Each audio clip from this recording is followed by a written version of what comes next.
Powered by Red Media in partnership with TSN, Season 6 of the Rain Dregs Hockey Podcast, presented by our title sponsor, Tim Hortons.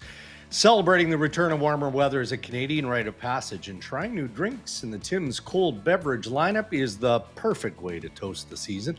Their new Oreo Mocha Ice Cap is a twist on Tim's iconic ice cap, made even more irresistible, with a blend of mocha flavor, Oreo cookie pieces in every sip. And backed by popular demand, the epic Oreo Double Stuff Ice Cap with Oreo cookie crumble, vanilla syrup, vanilla-flavored whipped topping, and even more Oreo cookie crumble on top. All right. Relatively quiet night last night in the National Hockey League Stanley Cup playoffs. The Winnipeg Jets and Dallas Stars, Ray, had the platform, and, Dallas certainly took advantage of it. Right. We talked about it as we get into the Tim Hortons headlines here on our postgame about how, it's important to acknowledge when good work by managers or coaches is done in a process. So, you look at the Dallas Stars, Jim Nill, the GM of the Stars, going out and acquiring Cody Ceci and Mikhail Granlund beginning of February from the San Jose Sharks. And at the time, I think we acknowledged on the podcast, that's a sneaky good ad early too, right? So it allows those guys to kind of grow accustomed. Okay, what's Peter DeBoer all about? What sort of system? What sort of hockey are we going to have to play here in Texas? You don't expect that Mikhail Granlund is going to come out in, Game 4 of the second round of the playoffs against President's Trophy winners and throw a hat trick at you. But just a testament again to why deals like that often pay more dividends than the deals that you make, especially for the pending unrestricted free agents, the rentals at the deadline. Well, I mean, we've talked plenty about Dallas acquiring Rantanen and everything that he's meant. Yeah. And so further under the radar gets pushed Granlund and Ceci. And there was a time in Edmonton where Ceci was just, taking it in the teeth for every play that he made. And with players like Ceci, they generally get to that point with a fan base and maybe their perception when they're asked to do too much. And when they're asked to do a little less, that's kind of their sweet spot. And the Dallas system allows him to do that. And I think in Edmonton, when some of that responsibility was taken away from him, his actual impact grew. Yeah. And I think the same with Granlund. He had a really good stretch at the start of his career, and then he just fell off the map. He had a terrible stay in Pittsburgh where it looked like he forgot how to play hockey, which was shocking. And then he was part of the deal that brought Carlson to Pittsburgh, and he goes out to San Jose and kind of just finds his game again. Nobody's looking at him. He just plays. He's a free agent at the end of the year. He's a good player. Yes. But, man, and then you get a punch of adrenaline like that from him last night. And holy smokes, man, like the series is going to always be close with Dallas and Winnipeg. Right now, it looks like whatever Winnipeg has, Dallas has just a little bit more. Yeah. Just a little bit better goaltending, a little bit better defense. Last night, they scored 3 goals. Winnipeg can only score 1. Like, it's always just a little bit more. And now they're on the last thread, right? Yeah, and look, Scott Arniel postgame, pointed to just a lack of offense. They're not generating enough run support here for Connor Hellebuyck. But beyond that bigger picture, Ray, how do you explain the Winnipeg Jets losing 9 straight road playoff games? I mean, how do you explain that? Like, what happens where you go from the magic of Canada Life Center in Winnipeg, where you hit the road and it just falls apart? It doesn't make sense for a team that good. Well, the only thing I can think of is when there's a tight moment, you'll gain momentum at home, which means the other team gets it when they're at home, right? Sure. Like in those close moments of a game, maybe there's a momentum that you feel, a confidence that you feel at home. It's not like I've said this plenty of times. It's not like when I started, when you'd go into the Boston Garden or Chicago Stadium, or even the Odd in Buffalo, which were as big as your hallway closet, and there was intimidate. Like you were intimidated in there. They built their teams to play in that building.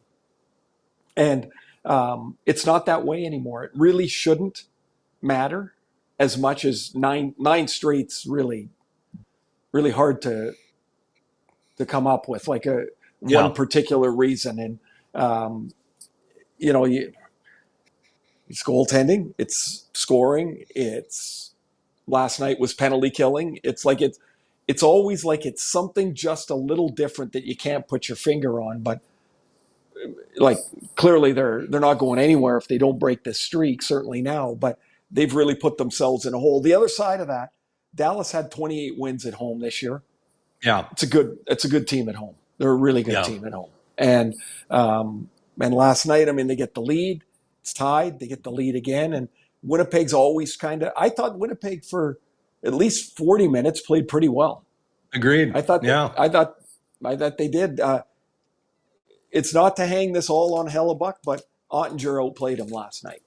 Yeah, and that first goal hurts, right? Like that, because you're chasing the game again. Yeah, Drake's it does. I hear a lot about, like, it's almost like people twisting themselves into knots. Why it might have escaped him, and why it might have, the angle of the stick because it hit the defenseman's stick and yada, yada, yada. There's always a reason the puck goes in the net, but the guy at the other end's not giving that up. The guy at the other end stopped Kyle Connor in the second period. I don't even think he saw the puck. He looked like he was but he was in the right place. Mm-hmm. Or he's in the right place at this time. And he's making the saves. Hellebuck's not. They're not scoring. And so you go through this, they split the first two games, right? And then they go to Dallas and they score 3 goals. And you're not going to win like that. No. And in fairness, like, let's see how this series plays out. There's plenty of hockey left. I mean, it does feel like at least a 6-game series.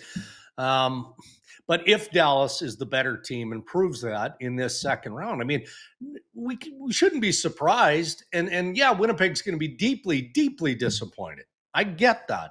But this Dallas team coming into the playoffs, Ray, should have been considered a top Stanley Cup contender. Would you agree? Oh, for sure. They would have been one of the 4 or 5 teams I think most people would have put at the top of their picks and said, yeah, they've got a chance here. And look, you get to this point, the 4 teams that are going home are going to think we were really close. We were really close.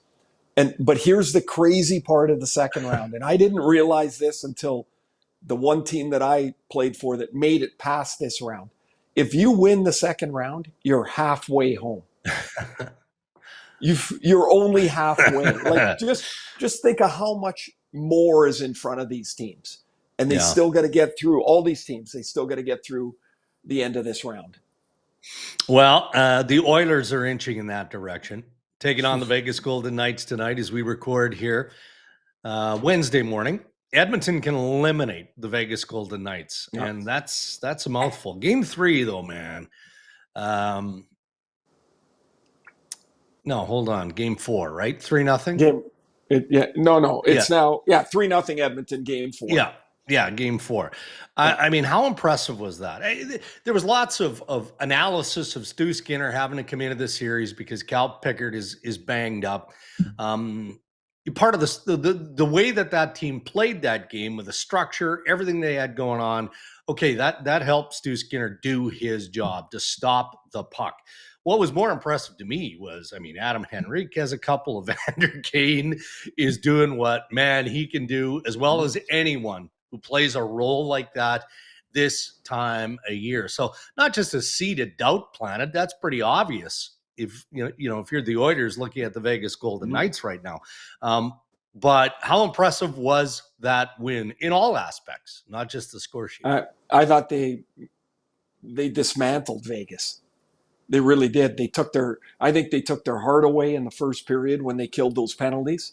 Vegas had plenty of chances to get back in that game quickly. I think they had 3 power plays in the first period, and they got nothing. Skinner was really good. I said before the game, our last podcast, so the series is 2-1, and you've got your starting goaltender going in. Yeah. Like, it's it is crazy that in a short period of time, like Skinner lost the grip on the starting job. The fact that he went to Game 7 of the Stanley Cup Final last year and lost 2-1, that's way in the rearview mirror. And Pickard had made. It's not like Pickard's got a .920 save percentage. He's just made the saves that Skinner hasn't.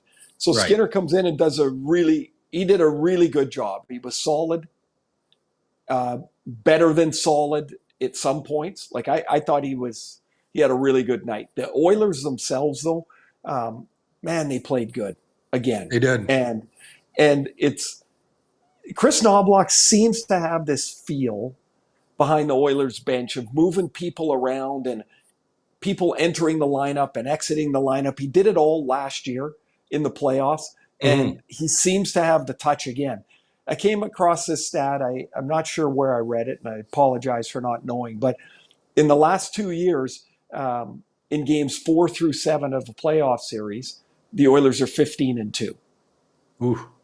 And if you think about it, they came back against Vancouver. They had to, last year they were down 2-1 and 3-2. They had to they were down 3-0 against Florida and come back. And remember, if you go back to that, I was thinking yesterday, remember when the game was 1-1 in Game 7 and Kulikov knocked that puck off the goal line? Yeah. And on the same shift, Reinhart scored to make it 2-1. Yeah. If that flips just like that, maybe it's a whole completely different narrative. But in any case, the Oilers seem to get better through a series. I don't know if it's just the way that their players adjust to the series or if it's these tweaks that I like from Knobloch in and around their lineups. And then they get their depth scoring this year is really, really impressive. It is. And they re-signed Henrique.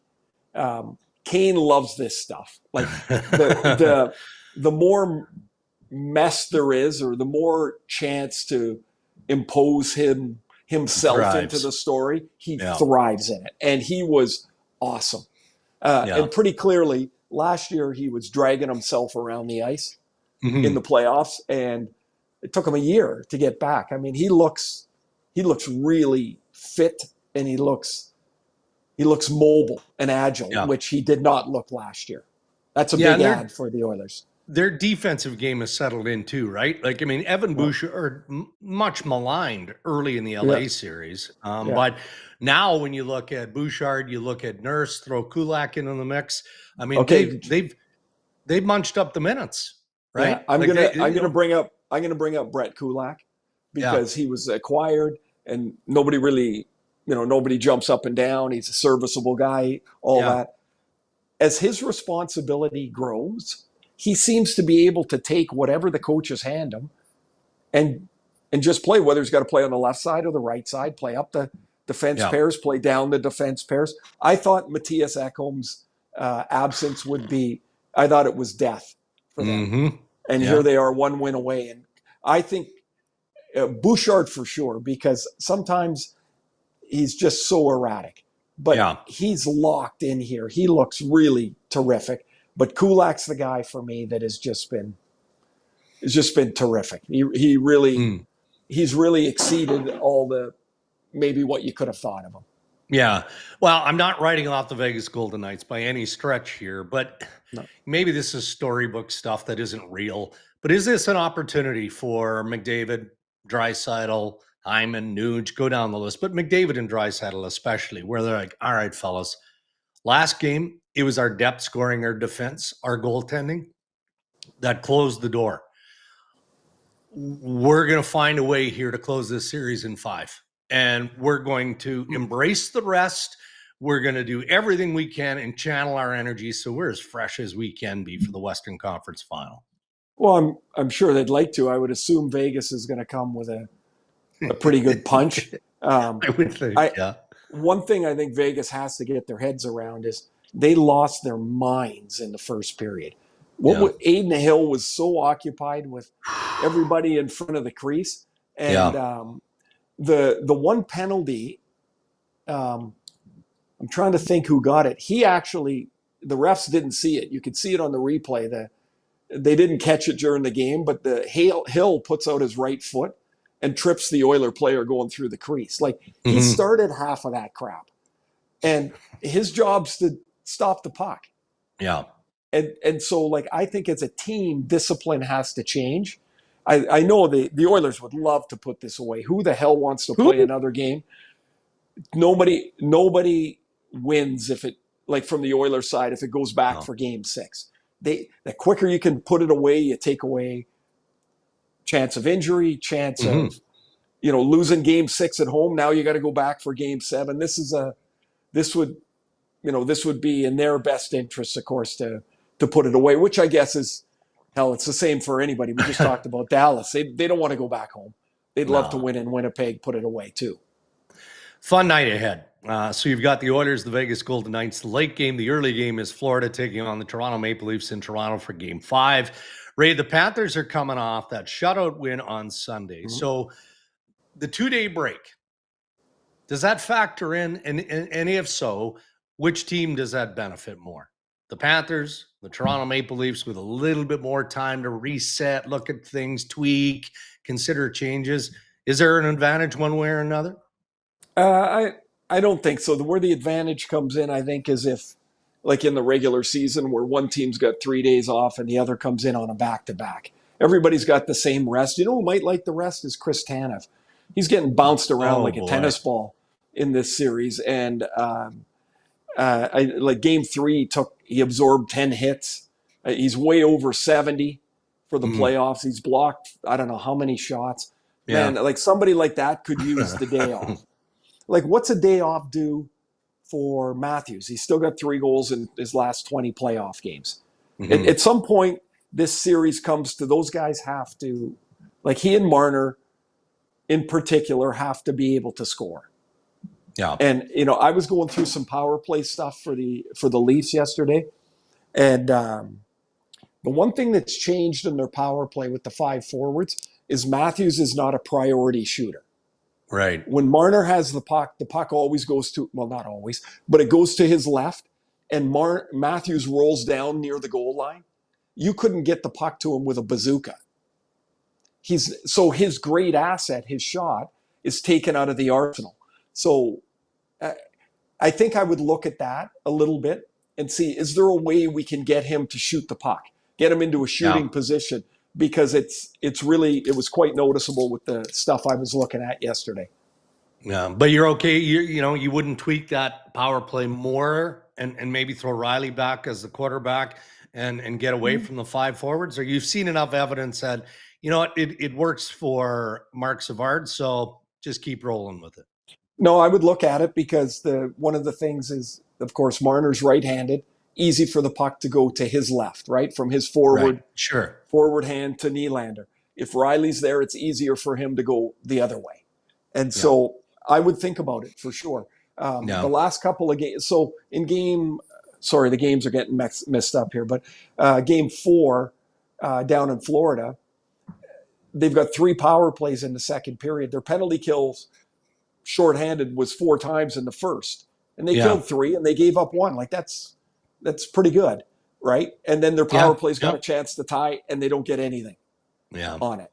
And so that now I think they're 2 for 15 in the series. So you can get lost a little bit in saying, they got 8 power play goals or whatever it is in the playoffs, but only 2 are against the team you're playing now. Who cares what you did against somebody else? That doesn't matter anymore. No. So it's only about the people in front of you. I would really consider Rielly there.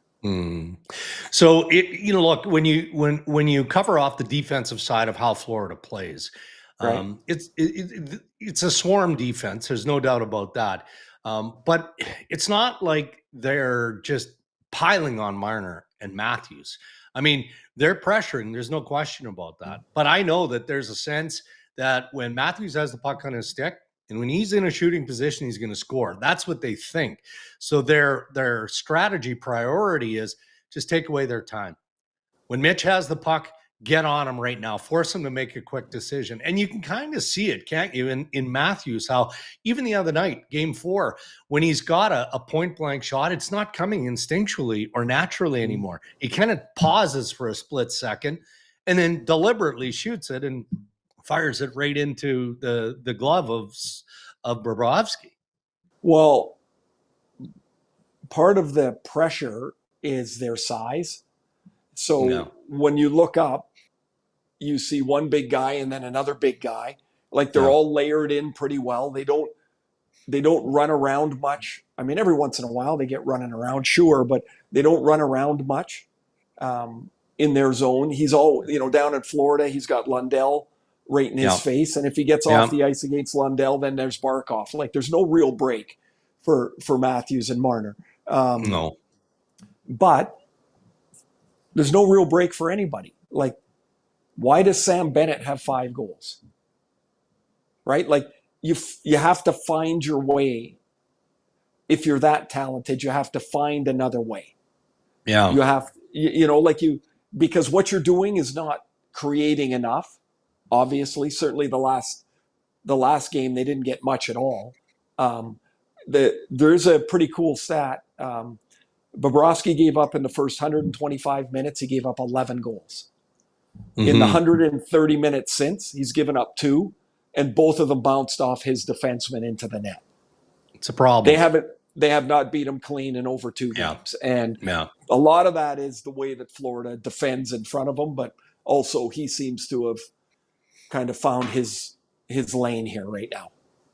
We in the media like to, if not second guess, just conjure up lineup changes and play the coach, right? Okay, well, maybe you should do this. Maybe you should do that. A lot of speculation, at least in the Toronto market. Is it time to bring Nick Robertson out of the press box? And I mean, I'm sure they've talked about it. I wouldn't be surprised to see Nick Robertson in the lineup. I guess at what expense? Calle Jarnkrok hasn't scored in 26 games, but he's a penalty killer, right? And he plays a role.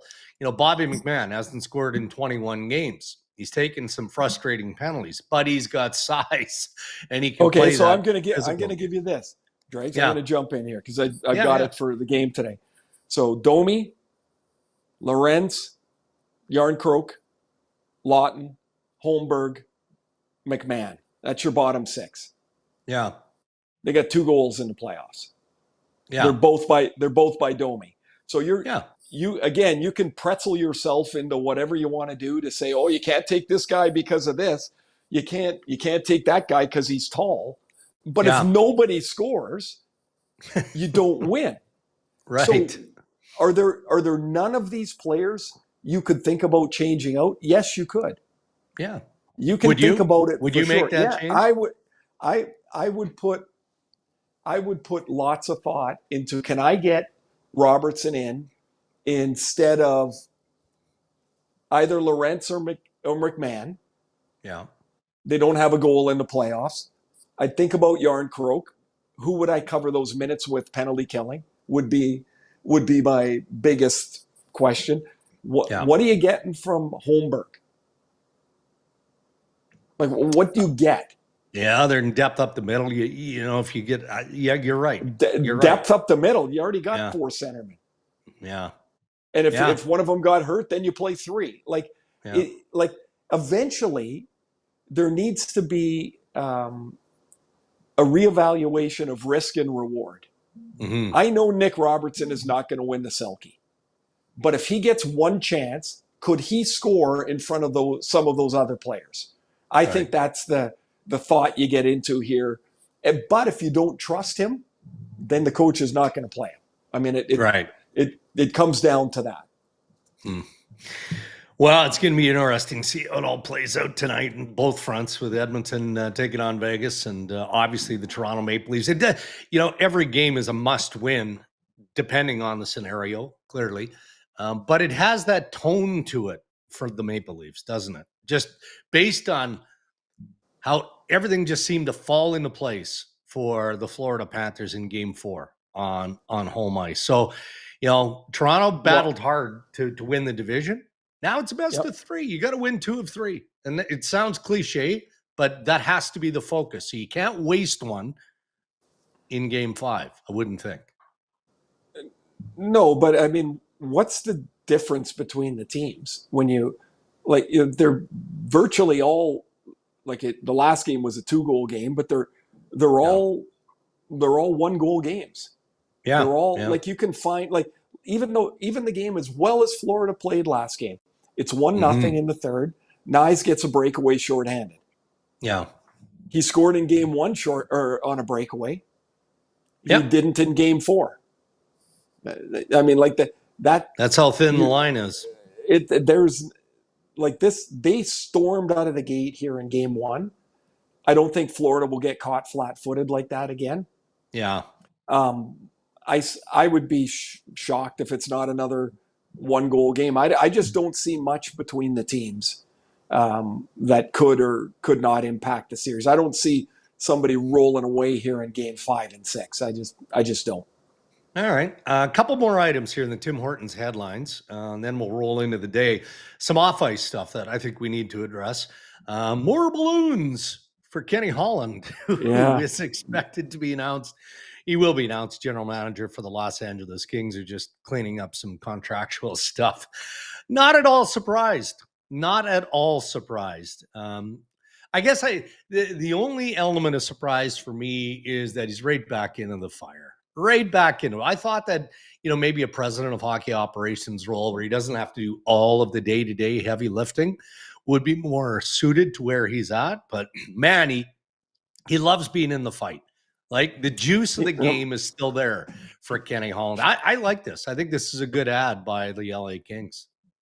Well, I'd say February, March, something like that. He told me my battery's recharged, like that. My battery's recharged, and the preference, of course, all his family's out in the West, so the preference was, I'd like to be in the West if something even comes up. I'm really curious to how he builds his staff around him. That might give you an indication of how long he's looking into the future. Is he looking to mentor somebody does he bring in a younger, somewhat inexperienced assistant that's kind of like the ready-made successor? Does that happen? I know, he's got energy that belies his age, man. It's, I think he'll do a really good job. I think there'll be a different set of eyes, of course, will see things differently. Rob Blake gave this a hell of a swing for 8 years. And then he felt himself and the Kings it's time for somebody else to try it. And Blakey's a really top-notch person. And I was sad to see him go, but I guess that's the way this whole thing works. And last time Kenny was a manager, he was sitting in the press box in Game 7 of the Stanley Cup. So it's not like he doesn't know what to do. No. Some Rick Tocchet speculation, which I rolled out yesterday. Nobody's really surprised. The interest in Tocchet as an NHL head coach would be obvious and to a degree abundant, if it's fair to call it that. Seattle most definitely would love to have him on their bench. He's got that historic relationship with Jason Botterill that dates back to Pittsburgh. That's not going to happen. I don't believe that's going to happen. A number of reasons. One of them being, I don't see Rick Tocchet doing that to the Vancouver Canucks. To good friend Jim Rutherford, Patrick Allvin, who he's got a pile of respect for, ownership of the Vancouver Canucks. So with all due respect, I push Seattle not off the plate, but to the side. Boston has explored some interest. If I'm Tocchet, there's a couple of things that come to mind. One, they fired Jim Montgomery early in the year. Pretty good coach, right? Pretty good coach. Boston is a twitchy organization, especially ownership. And also Don Sweeney's got 1, maybe 2 years left on his deal. So you want to go into an environment of security. You want your manager to have multiple years on his contract. obviously. Now we go to Philadelphia. Relationship again with Keith Jones, to a degree, Danny Briere, of course. Both those guys are secure moving forward. The Flyers aren't that close to being a contending team, but maybe 2-3 years, see how aggressive they get in free agency. If not this year, maybe a stretch, but a couple of years. The money will be there. It'll be a 5-year term. It'll be big dollars, all of those things. And I think Tocchet is ready. He's got the TV deal from TNT. That's an option for him, obviously, as well. But I'd be surprised, Ray, if we don't get some news out of Philadelphia sooner rather than later. So what would be the holdup? Is it him just stepping off the curb? Is it methodical guy, right? He's methodical. You know that. I mean, No, I know, but I mean, but so what's the at this point? I mean, I guess there is no real rush, except other teams are going to start. Maybe of the ones that you think are contenders are going to start looking elsewhere if they can't get a decision. Is it the term of the contract, the money of the contract, the state of the franchise? Yeah. It's all that stuff. So how does he make his decision then? Yeah. And that's a good question. But I think that he's well aware of all of that. He doesn't want to stand in the way of Philadelphia, Seattle, Boston. I think Dubas kicked tires. Like those teams advancing into whatever round they have to get with their interviewing process for the head coach.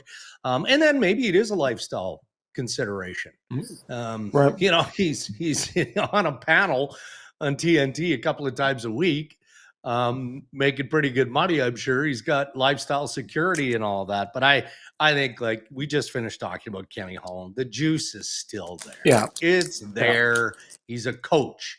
So if you can buy into the short-term pain and development strategy of what will happen in Philadelphia, that seems to make the most sense to me. All right. So you have a thought on that? Just one last thing is, like, I'm reading a lot about, first-time coaches and how come the old boys club hires the old coaches and all that. And then as soon as a coach gets brought up that doesn't have any experience, there's 77 articles about the guy doesn't have any experience. Like, so which is it? Like, can you, like, if you're hiring, if you don't want a coach that's coached several times before, then you're getting somebody with no experience. Yeah, but you can't write both articles. It's just the way it is. I found that really tiresome over the last couple of days. And the Canucks are closing in on their guy too, right? I mean, there have been some names. You would know, but more than me. Yeah, and I'm not going to put you in a spot here because you've always been honest with this. You don't know. You can't share what you don't know because you don't know it.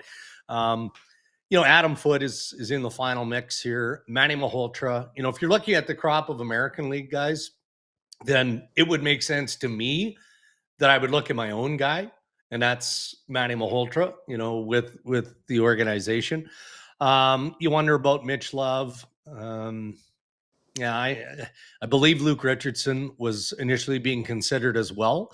So there have been some options here. There have been some options for Jimmy Rutherford and Patrick Galvin to consider. Are they able to interview Mitch Love while Washington's going on, or no? Or is that a no? Well, a Washington source told me last night, Tuesday night, that there's been some back and forth, no doubt about that, between Love and the Vancouver Canucks.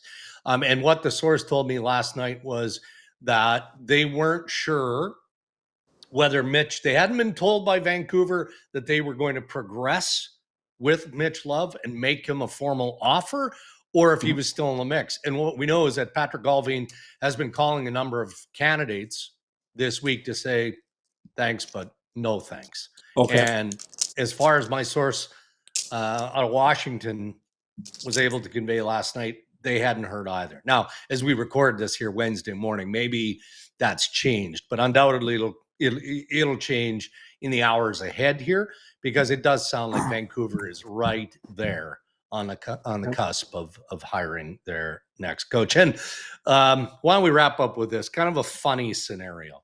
I don't know if you saw the tweet, and I apologize, I can't remember who tweeted it, but Lou Lamoriello was spotted at the Buffalo airport. Yeah, right.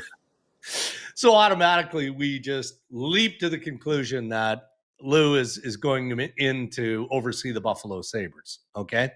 Well, that may or may not be the case. What I know is, again, according to source, yes, there have been conversations with Lou. Initially, it was based on an advisory capacity. So go along and help Kevin Adams, who's the general manager of the Buffalo Sabres. But as we're recording this episode, I got confirmation that Lou was actually in Buffalo for a Nexus interview to renew his Nexus. That is awesome. But isn't that tremendous? So, Yes, I mean, yes. everybody leaps to the conclusion. I get it. I'm not blaming the guy who took the picture and then, sent it to somebody and somebody tweeted it up. I mean, that's what we do. It's curious. And you can see the fit.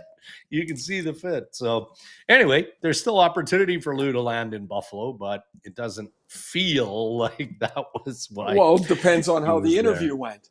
Yes. Right? You never know. Man, just imagine the hoops that you have to jump through to, number one, get your Nexus interview, and then to follow up and get it renewed. I mean, I drive to Buffalo. It's not that far away. All right, buddy. Looking forward to the big games tonight. You're in Toronto, right? This is an ESPN game. Yeah. Yep. Got the game tonight. And then my schedule depends on what happens in Washington tomorrow night. Whether I've got Game 6 in Carolina Saturday, or if Carolina wraps up in 5, I think I'm off till next Wednesday, which never happens. So I'm not. I'll just get through my game, and then somebody will tell me where to go. That's the best. So do you book your tee times in advance? You have people who do that. They keep a spot open for Ray. No, you know what we have? We have a group of guys. It's about 16, and there's always 3 tee times. We always fill up 3 tee times, and so the times go out in the group, and then you just text back which one you can fill. Yeah. And if you're 13th, go find somewhere else to play. You didn't get at it fast enough. So a good buddy of mine, Derek, last year was nominated and accepted the responsibility of booking our foursome. We play once a week, try and play once a week. We can't, let's say if he booked 20 times, we canceled 19 of them. Oh. He was. Did he quit? So he's like, I'm not doing it. I'm not doing it anymore. Yeah. You guys suck. Terrible. You guys suck. That's brutal. Well, we actually chased him out of the membership. He didn't even renew his membership. He's still a good buddy, and we still, meet all the time. As far as you know, he's a good buddy.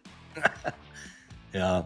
All right, buddy. Well, enjoy the night. Have a good call, and we'll reconnect in the next episode early next week. You betcha. Have a good weekend, everybody. Watch your teams and enjoy the games. Yes, and thank you to our sponsors who continue to support the podcast and make it possible. Thank you to Tim Hortons and thank you to Akon. Man, a big week ahead. It's Wednesday, so you've got plenty of playoff hockey, second round action to take you into the weekend. Enjoy all of it. And in the meantime, stay safe, everybody.